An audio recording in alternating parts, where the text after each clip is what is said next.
Bonjour les jardiniers et les jardinières, j'espère que vous allez bien avec ce merveilleux temps que nous avons en ce mois de juin.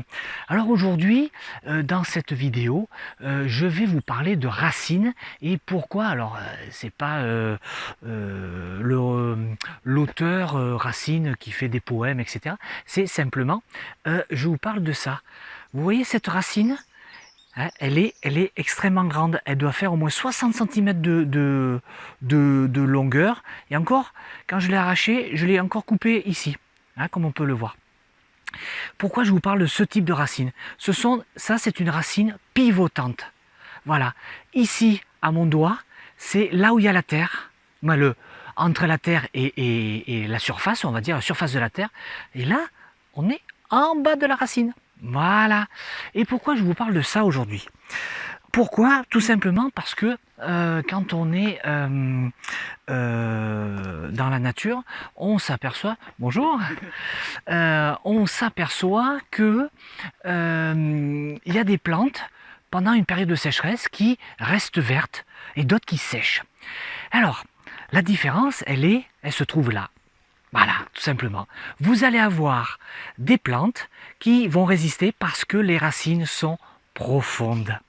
Les plantes qui résistent au sec, comme de la lavande par exemple, le dorycnium, vous avez les cystes également, qui résistent très bien au sec, ont un système racinaire comme ceci. Voilà. Alors, cette racine, elle sert à quoi?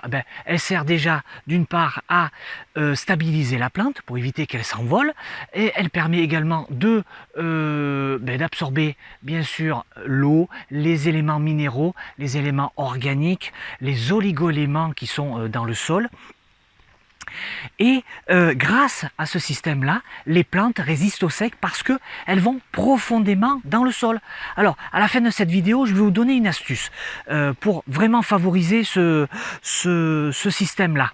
Alors, ce que je voulais dire, je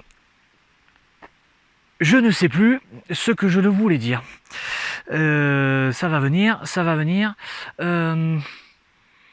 Oui, donc ce que je veux dire, c'est que quand on parle d'une plante qui résiste au sec, elle résiste au sec parce qu'elle a pris le temps de fabriquer cette racine pour aller en profondeur. Si vous plantez une lavande en ce moment, l'enracinement va être au niveau du godet ou au niveau du pot. Donc le temps que ça traverse donc dans le sol, que ça aille profondément dans le sol, il faut un peu de temps. Voilà, donc pendant les 2 premières années, il faut surveiller quand même l'arrosage quand il va y avoir des périodes très sèches. Voilà. Alors, l'astuce du jour. Quand vous allez planter une plante, que ce soit... en pot, c'est différent. Voilà, mais je reviendrai après.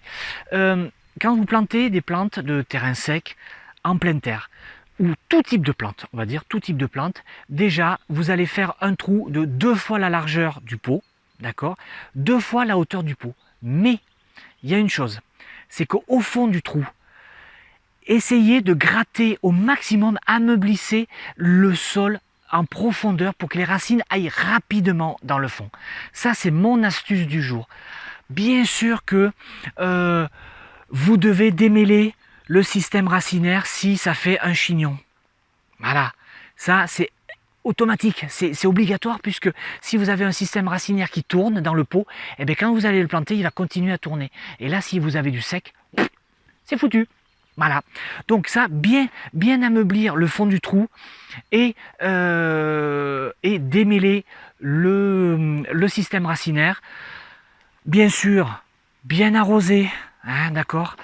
Et une dernière astuce pour que les racines aillent en profondeur. Alors même si ce sont des racines qui ne sont pas pivotantes comme celle-ci, des racines comme les graminées par exemple, les graminées ou ces racines qui vont rester dans les 20 premiers centimètres la plupart du temps.